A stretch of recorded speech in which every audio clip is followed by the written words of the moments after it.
Well, you can the also whole of Lagos? Or what about other parts of the country? Yes, you can access it. You can for the children, they give them at birth. Okay. But for these vaccines for adults, it's not in all the centers that this is provided. I can speak for Naima for now. Okay. Yes. Thank you very much, Dr. Audu, for coming on Panorama. It's a pleasure. Now we move on to other stories now. Maritime stakeholders converged on Lagos to deliberate on global best practices aimed at harnessing the full economic potential in the maritime sector of the economy. The event coincided with this year's African Day of Seas and Oceans, which focused on maritime governance for sustainable development. Ken Igbeluhe completes the report. The importance of the seas and oceans in the economic development of any nation cannot be overemphasized. This is because 90% of Africa's imports and exports are conducted by the sea.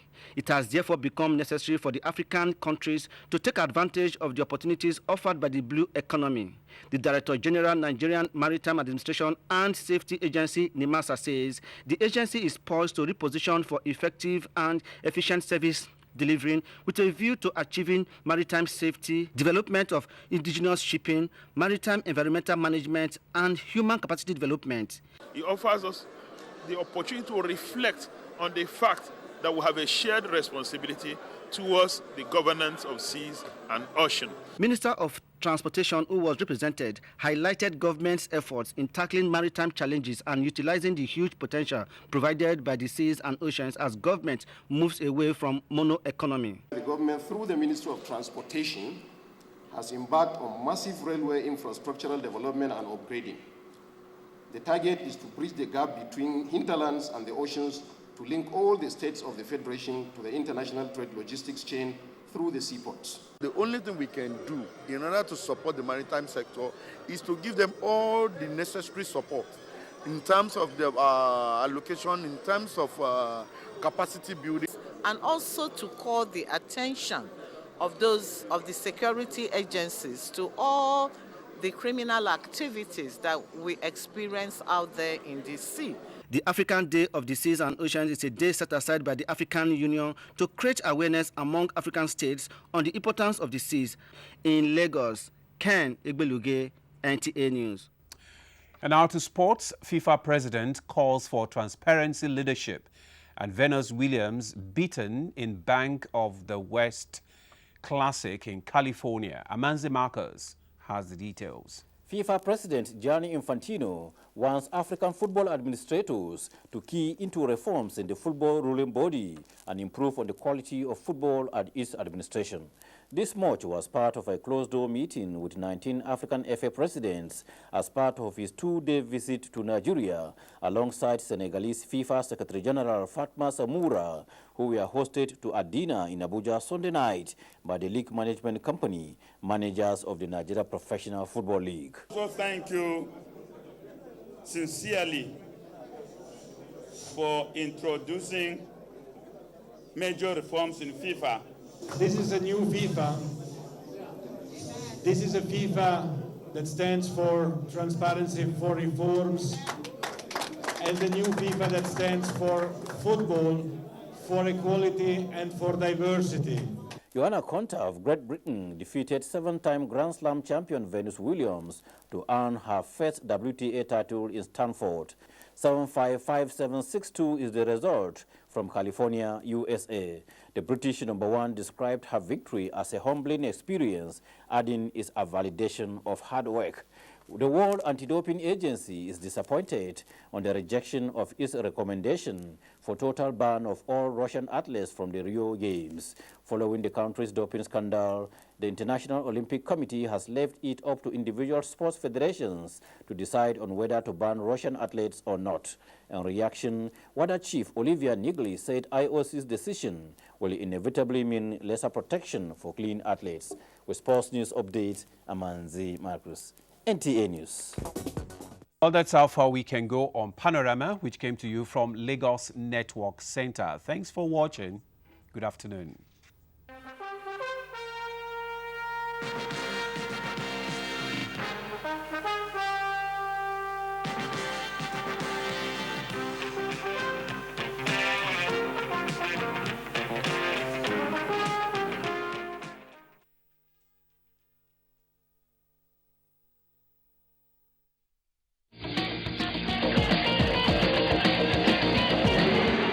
The finals of the Men and Women African Cup of Nations. It's always frenetic. On days such as this, there are no tribes, no religion. Here, Nigerian warriors are out to represent, to show the skills that makes us the best. On days like this, the color is one. The color is green. When we get the job done, it is because we have stuck together.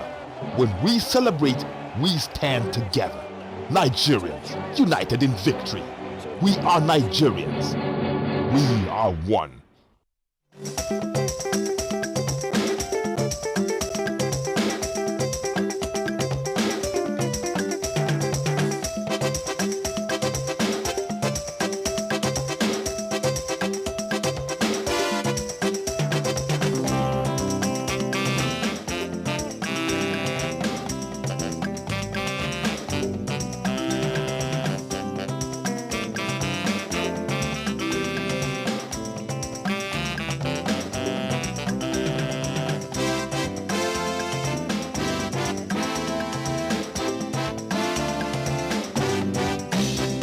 NTA language. Jama'a masu kallon labaran NTA Hausa barkanmu da warhaka. Ni ne. Ekukale lode yin wise kudeya. Igbo murum kachano. Broadcasted in the language you understand better. Our programs.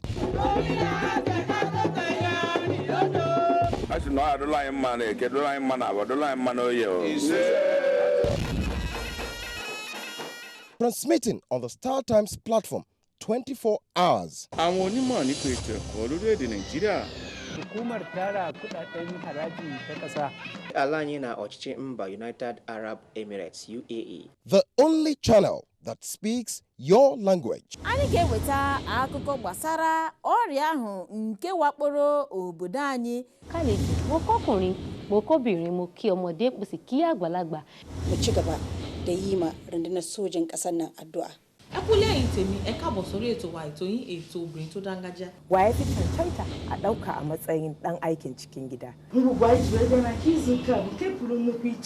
masu kallon tashar NTA Hausa barkamu da warhaka. Kí ni ayẹyẹ ọdún iléyá tá máa ń ṣe lọ́dọọdún yìí rọ̀ mọ́? NTA, you can't beat the rich.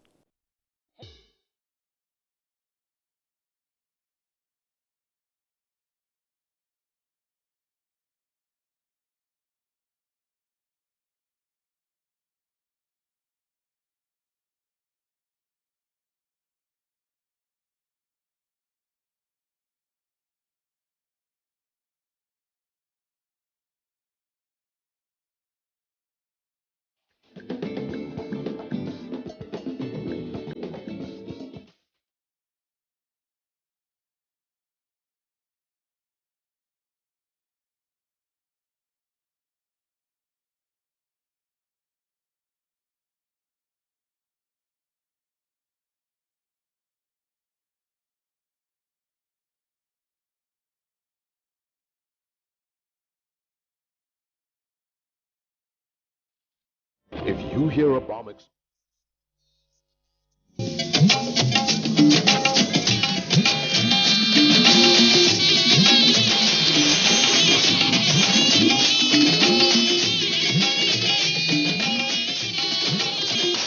This is the network service of the NTA.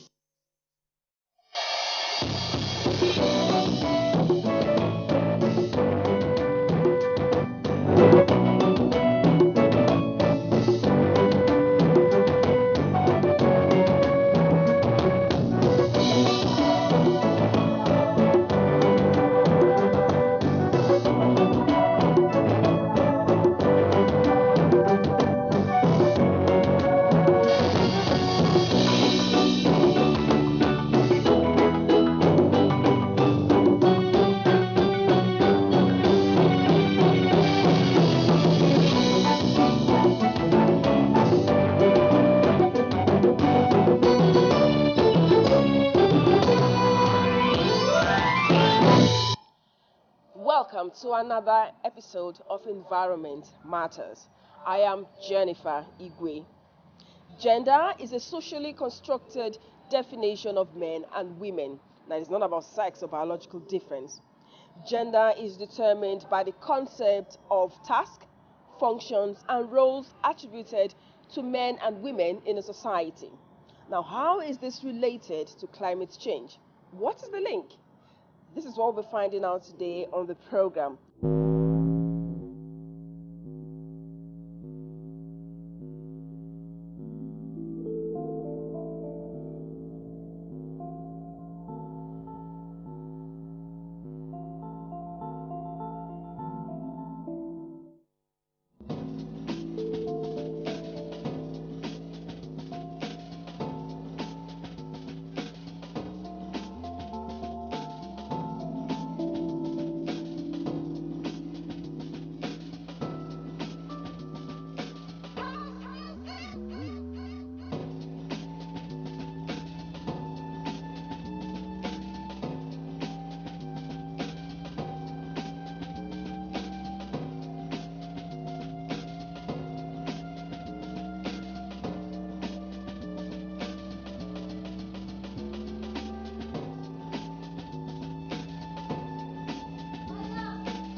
Authorities now say that the death toll could be as high as 40,000 people.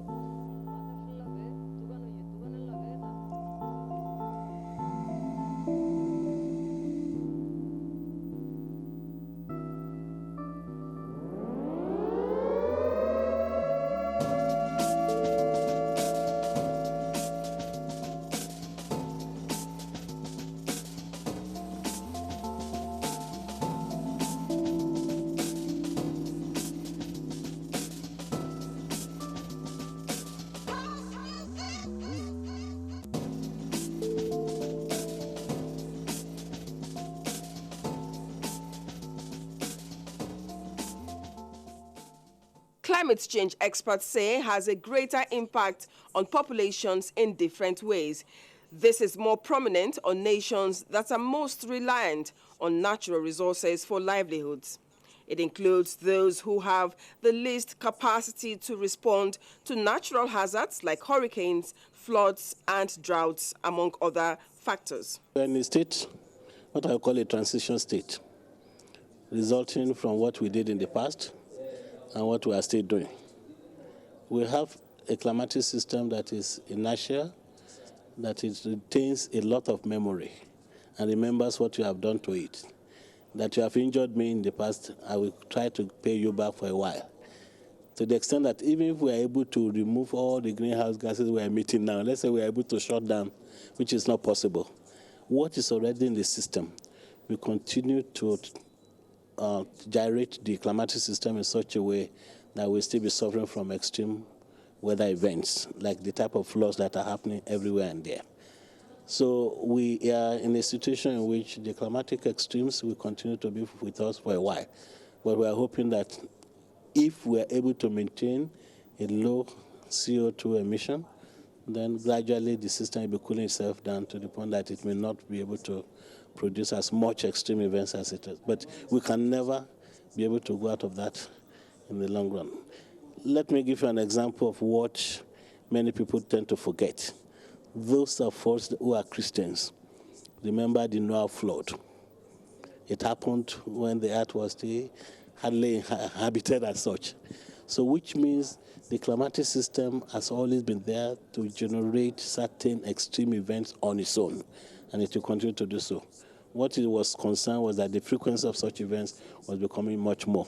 But if we're able to stabilize what we have done into the system, then gradually we might be reducing the number of such extreme events, but we will never be able to get out of it completely, because that's the natural system of the climate itself. Flooding, drought, intense rainfall, sea level rise, and agricultural loss are some of the impacts of climate change taking its toll on different societies and nations of the world. The climatic system does not know any political boundary. So sometimes when the system operates, it will dump a lot of water in some places and less water in others. The normal system that occasionally, in some years, El Nino years or El Niño, depending on which phase we are, or El Nino, there will be more rain in the extreme northern part of Nigeria and less in the southern part.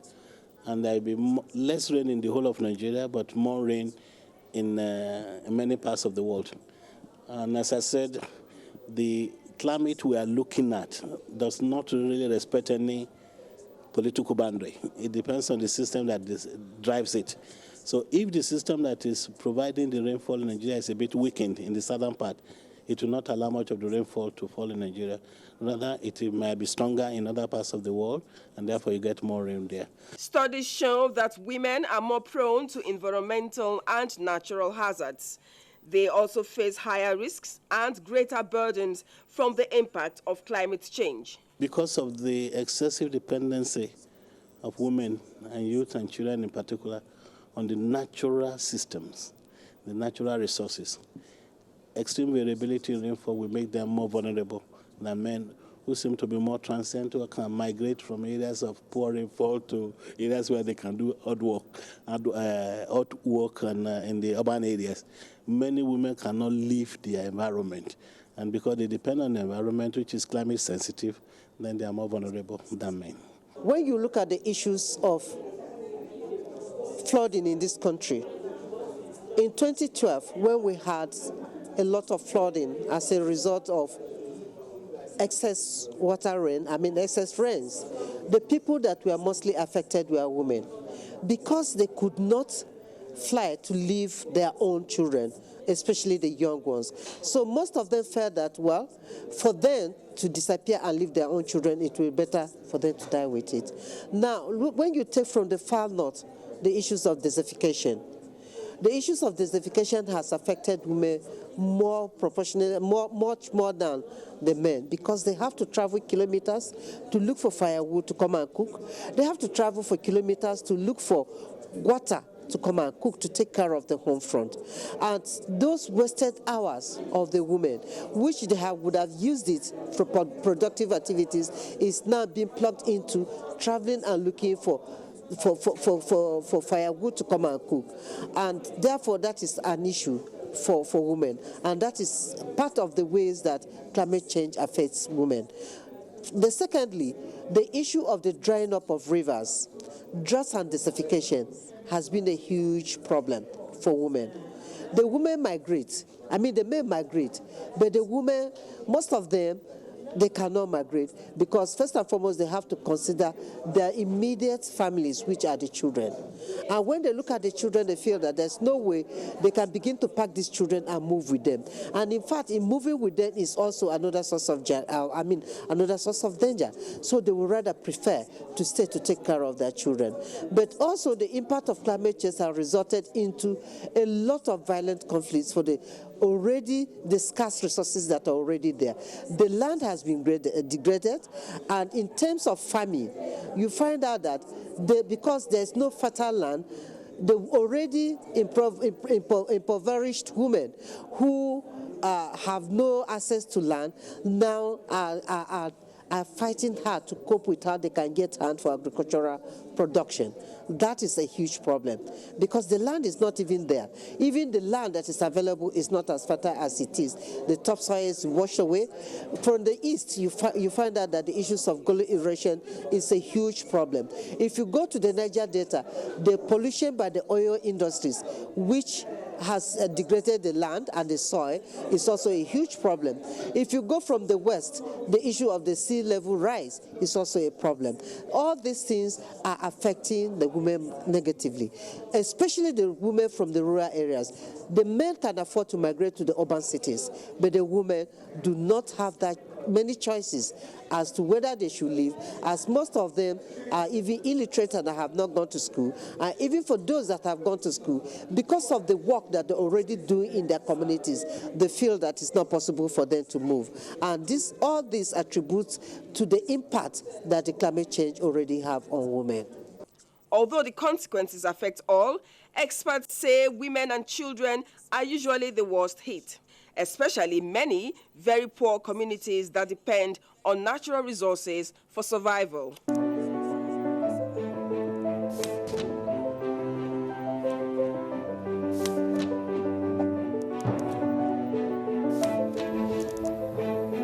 Men and women, girls and boys, if empowered equally, will help in pushing adaptation initiatives, build resilience to climate change.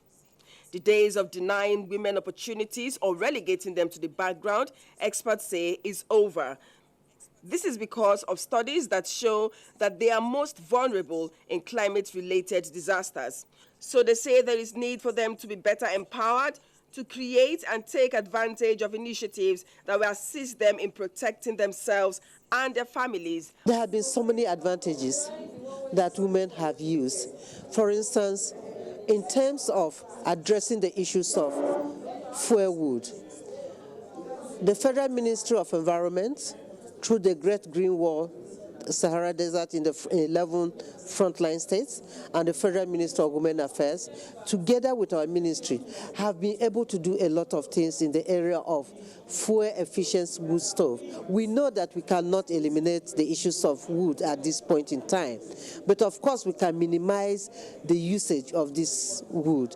So what we are trying to do is that to teach them how to make fuel efficiency wood stove, which is that the amount of wood that they would ordinarily use is now reduced to a bare minimum for them to cook.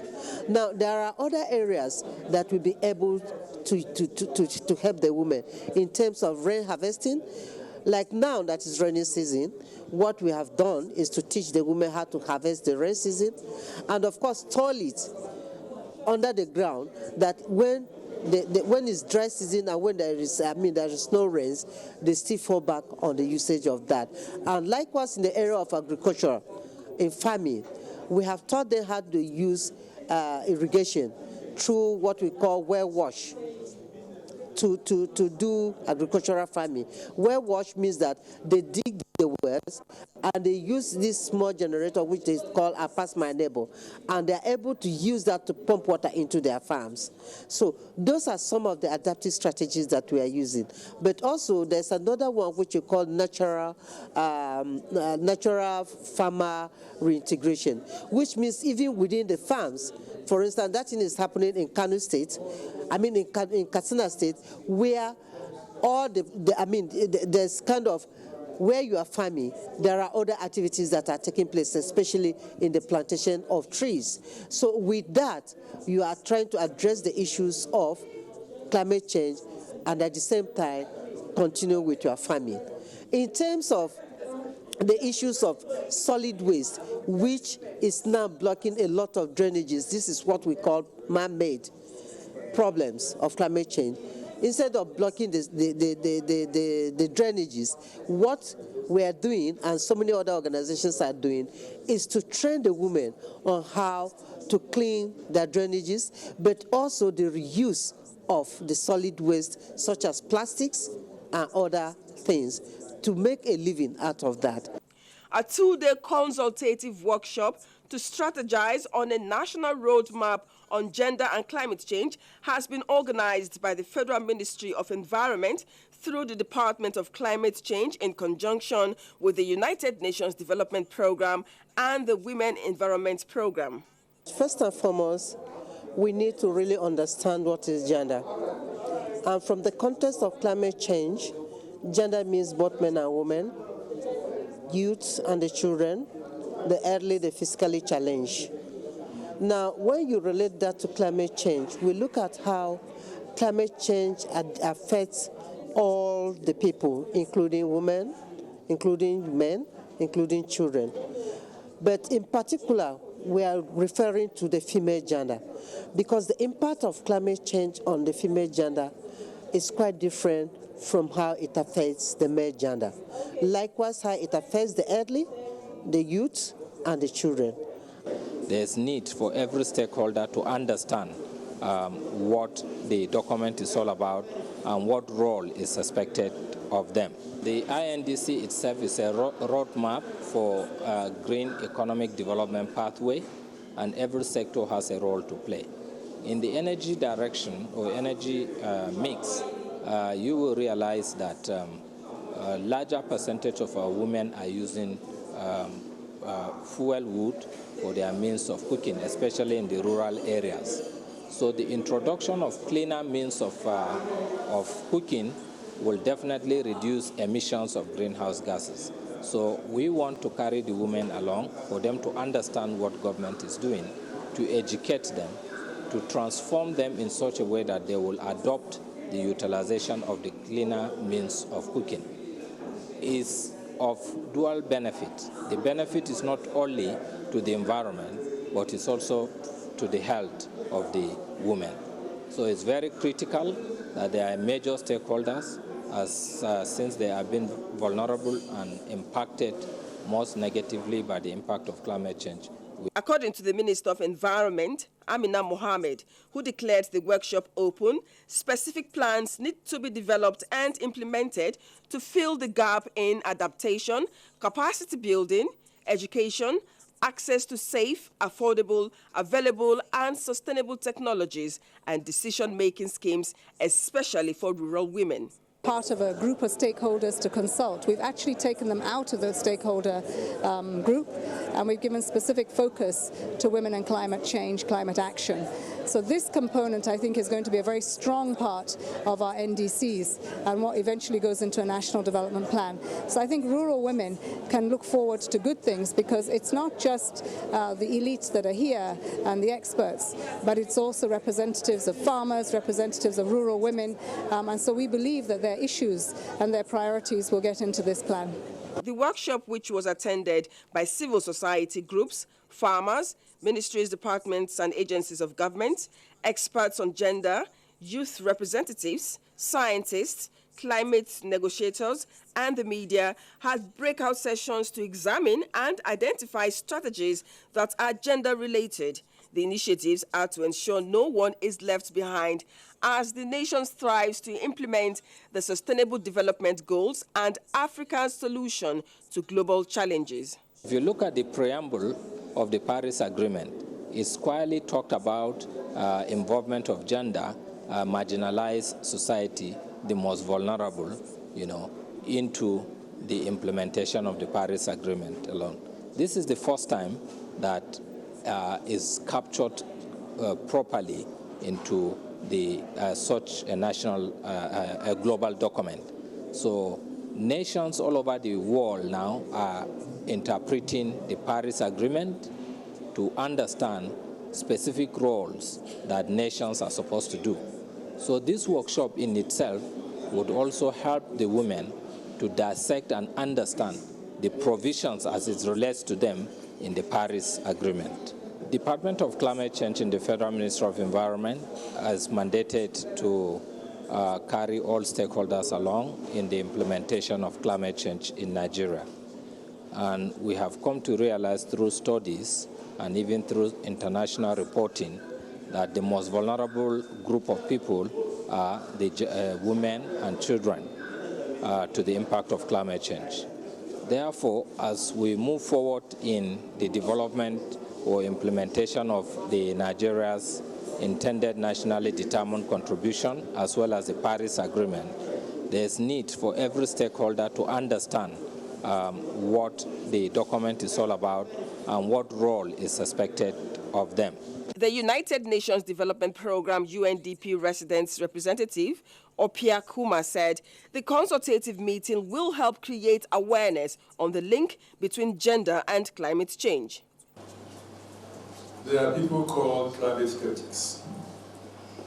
Some of these skeptics have been whispering that the issue of climate change might just soon be forgotten, and that all we have to do is to wait it out and sit it out. This we believe is wishful thinking. Climate change is here. It remains one of the greatest developmental challenges of our time, and it requires immediate and urgent attention. Wherever we are, whoever we are, wherever we live, climate change will impact us, and we can already see and feel its impacts. Climate change knows no borders. So although we in Africa may not have been the greatest contributors to the problems that we are facing through climate change, the impact may actually affect us disproportionately more than others, and especially the most vulnerable among us, including women.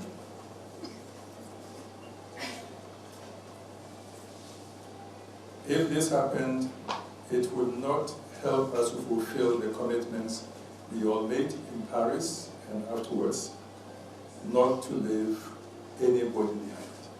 The National Gender Roadmap will ensure gender equality in climate programs. More than 50 decisions of the United Nations Framework Convention on Climate Change, UNFCCC, now supports the recognition and integration of gender concerns. In line with this, a gender desk has been created at the Climate Change Unit of the Federal Ministry of Environment, so more attention is given to gender issues, especially as they relate to women and visibility of gender in Nigeria's Nationally Determined Contributions, NDC. The NDC formed basis for new global deal on climate change in Paris at the United Nations Climate Change Negotiations COP21 in 2015. To an important decision. Two futures stand before us. We can continue on our current path, where we rely on outdated electricity grids, inefficient buildings, and dirty power plants that contaminate our air. Or we can change. We can create greener cities where solar panels and wind turbines power our homes, where buildings use less energy and save money, where our air and water are cleaner, our quality of life is better, and our economy is stronger. And here's the thing. This cleaner, more sustainable future is within our grasp. To get there, we need to rethink old conventions, improve energy efficiency, and invest in green technology. Most of all, we need to stand up for the future we deserve. Now, this is where our education and info on environmental issues end today. Until next week, when another episode comes your way, I am Jennifer Igwe. Keep being environment friendly.